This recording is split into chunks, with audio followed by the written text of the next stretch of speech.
अभी दोपहर के 2 बज रहे थे। सुरभि अलसाई सी सोफे पर लेटकर टीवी देख रही थी।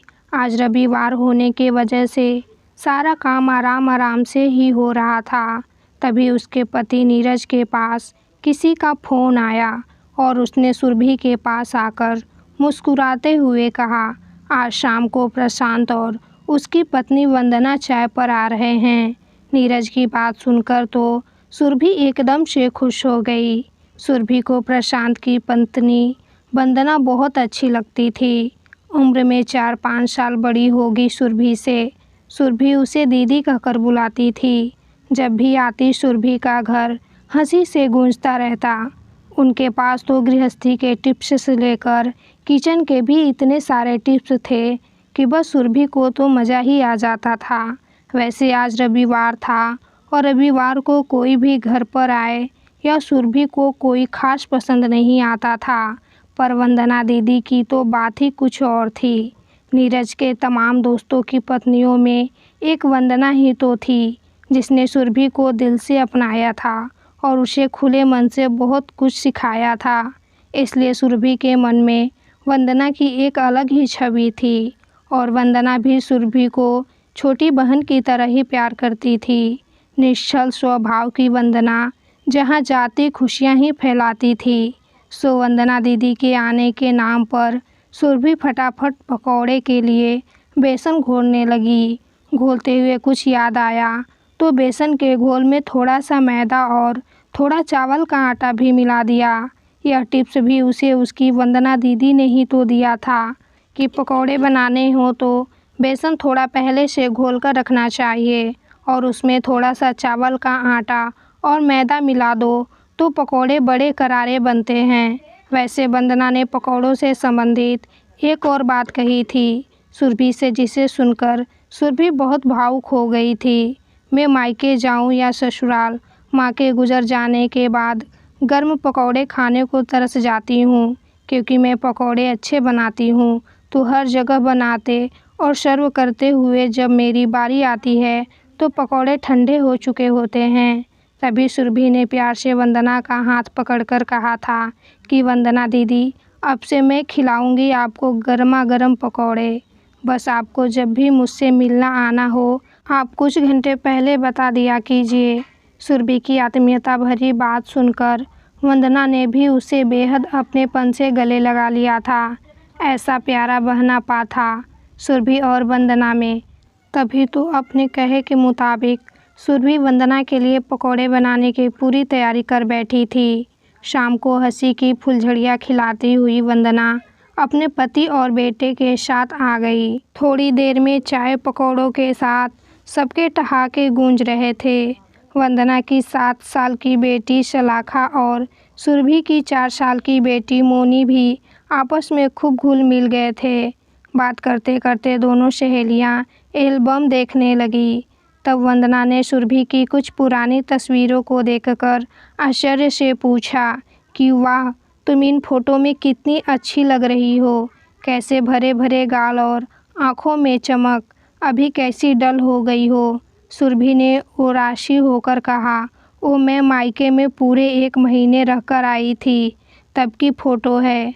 मायके में रहकर मैं खूब आराम फरमाती हूँ तो मेरे गाल भी भर जाते हैं और हाथ भी एकदम चिकने हो जाते हैं। कोई काम जो नहीं करना पड़ता ना। पर अब जब से भाभी आ गई हैं तब से मुझे माँ न तो पहले की तरह प्यार करती है और न पहले की तरह आराम करने देती है। हमेशा बोलेगी, जाओ भाभी के काम में मदद कर दो, और भाभी की मदद करने जाओ तो उनका अलग ही आलाप रहता है कि सुरभि जीजी आप काम मत कीजिए ना, अम्मा जी बाद में मुझे ताने देंगी कि 4 दिन को मेरी बेटी मायके आई थी और उससे मैंने काम करवाया वगैरह वगैरह, इसलिए अब मेरा मन ही नहीं करता मायके जाने का। सुरभि की बात सुनकर वंदना जोर से हंसी और बोली, अरे यही तो तुम गलती कर गई। यह तो सास बहू द्वारा बोले जाने वाले ऐसे डायलॉग हैं जो अमूमन हर घर में बोले जाते हैं। उसे तुम्हें ज़्यादा सोचने की ज़रूरत नहीं है, तुम वह करो जो करना चाहिए। मैं समझी ही नहीं वंदना दीदी, आप क्या कहना चाहती हैं। अब वंदना को भी सुरभि की मासूमियत पर बड़ा प्यार आ रहा था। उसने कहा, देखो सुरभि, पहले जब तुम मायके जाती थी तब वहाँ मम्मी पापा और भैया को तुम्हारी यह आदत पता है कि तुम थोड़ी आलसी हो और देर तक सोती हो, और अगर वह तुम्हें किसी काम के लिए बोलते भी होंगे तो मना भी कर देती होगी, तो उन्हें बुरा नहीं लगता होगा। लेकिन अब भाभी के आ जाने से एक तो थोड़ा काम बढ़ा है, क्योंकि शायद तुम्हारी माँ अब सास की पदवी पाकर थोड़ा कम काम करती होंगी। दूसरे, भाभी को भी लगता होगा कि मैं नई बहू हूँ तो अपनी कार्यकुशलता कुछ और अच्छे से दिखा दूँ, और वह थक भी जाती होंगी। तुम्हारे आने से काम बढ़ता होगा, लेकिन भाभी तुम्हारे मुंह पर कैसे कहेगी। और रही बात अम्मा की, तो तुम्हारी अम्मा बहुत समझदार हैं, जो वह तुम्हें भाभी की मदद करने को कहती हैं। नहीं तो अधिकांश सास ऐसी होती हैं जो बेटी को कहती हैं कि बेटी तुम बैठी रहो, 4 दिन को मायके आई हो, बस तुम आराम करो और घर की बहू को करने दो, सारा काम तुम्हारी भाभी कर दिया करेगी। वंदना के नाटकीय अंदाज पर सुरभि को हंसी आ गई, तो वंदना ने आगे कहा, अब से तुम जब भी मायके जाओगी अपनी भाभी की मदद ज़रूर करना। वहाँ महारानी की तरह बैठी मत रहना, बल्कि जितना हो सकेगा वहाँ सबकी सहायता करना। भाभी की मदद करना और उनके काम की बुराई करने की जगह उनके काम की तारीफ़ करना। अब जो भी आराम करना है वह अपने घर में करना। शादी के बाद कुछ दिनों तक तो यह सब सही लगता है, लेकिन मायके जाकर सिर्फ आराम फरमाना सही नहीं है। तुम ही सोचो, तुम्हारी ननद आकर अगर सिर्फ आराम करती रहेगी तो क्या तुम्हें अच्छा लगेगा। वंदना की इस बात पर सुरभि ने चुटकी ली कि मेरी तो कोई ननद ही नहीं है, न मैं तो इस मामले में लक्की हूँ। यही बात अगर तुम्हारी भाभी भी बोले कि मैं इतनी लकी हो जाऊँ कि मेरी ननद बार बार मायके ना आए, तो तुम्हें कैसा लगेगा। मुझे तो बहुत बुरा लगेगा। वंदना दीदी, मेरी भाभी तो मुंह से कुछ नहीं कहती, बस मुझे आया हुआ देखकर उनका मुंह ज़रूर लटक जाता है। वो भैया से घुमा फिरा कर मेरे जाने की तारीख पूछवाती ज़रूर रहती हैं। भैया का क्या, वह तो बचपन से मुझे आराम मतलब और कामचोर कहता रहता है। उसकी बात पर मैं उतना ध्यान नहीं देती। नहीं सुरभि, अब सब कुछ पहले की तरह नहीं रहा। अब तुम्हें भैया के इस मजाक को सिर्फ मजाक नहीं समझना चाहिए। ये समझ लो कि तुम्हें भैया भाभी दोनों का दिल जीतना है, दोनों से अपने अच्छे रिश्ते बनाकर रखने हैं, वरना मायके में सब तुम्हारा इंतज़ार खुशी खुशी नहीं करेंगे पगली।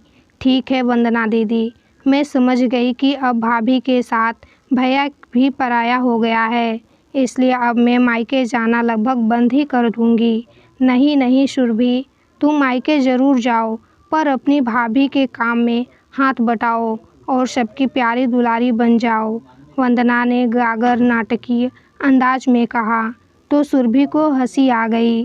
फिर उसने भी वंदना के ही अंदाज में गाकर कहा, ठीक है, अब मैं भाभी से अपना रिश्ता अच्छा करूँगी और मायके में जाकर उनके साथ काम करूँगी और सबकी प्यारी दुलारी बन जाऊँगी। बस मैं जो तुम्हें समझाना चाहती थी, मुझे लगता है वह तुम समझ चुकी हो कि मायके में जाकर तुम्हें आराम नहीं करना है।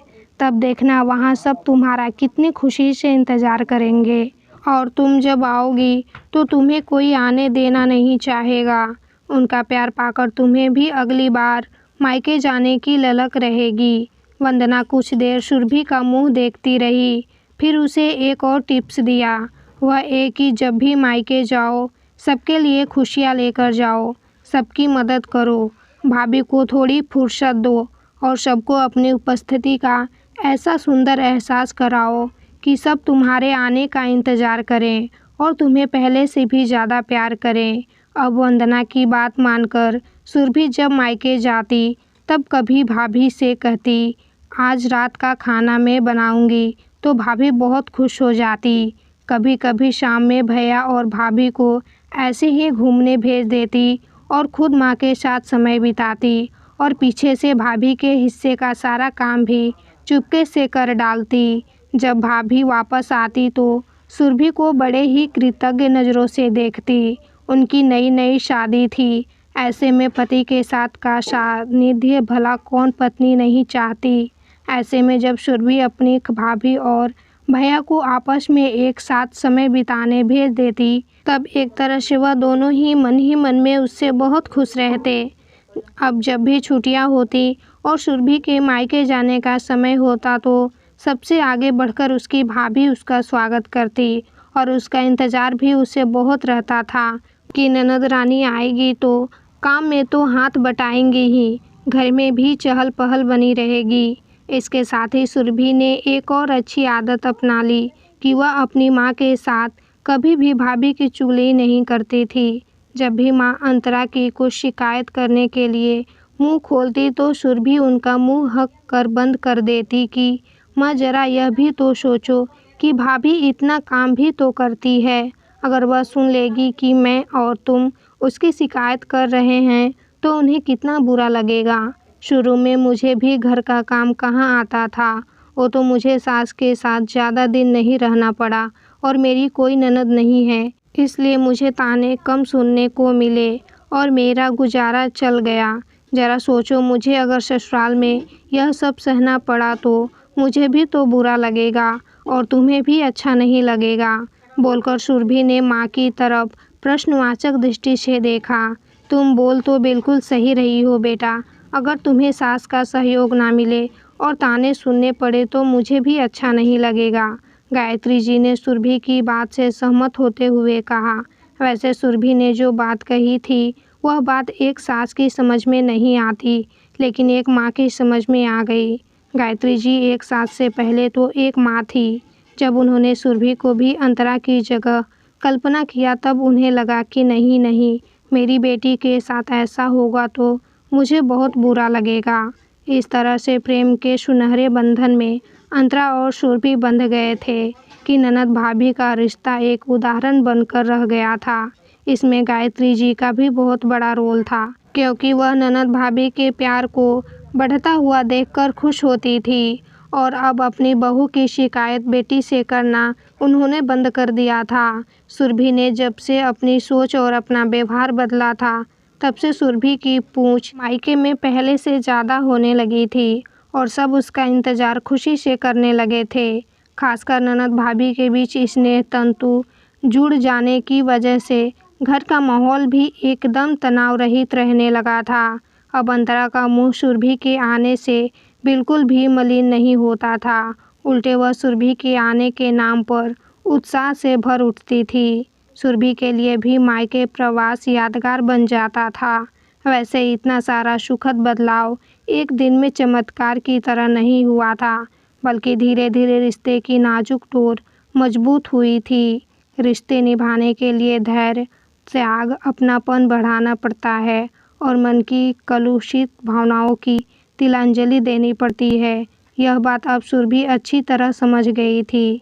सुरभि ने अपने जीवन में आए इस खूबसूरत बदलाव के लिए अपनी वंदना दीदी को बहुत धन्यवाद दिया, जिन्होंने उसे मायके में सबके साथ उचित सामंजस्य बैठाने सिखा दिया था।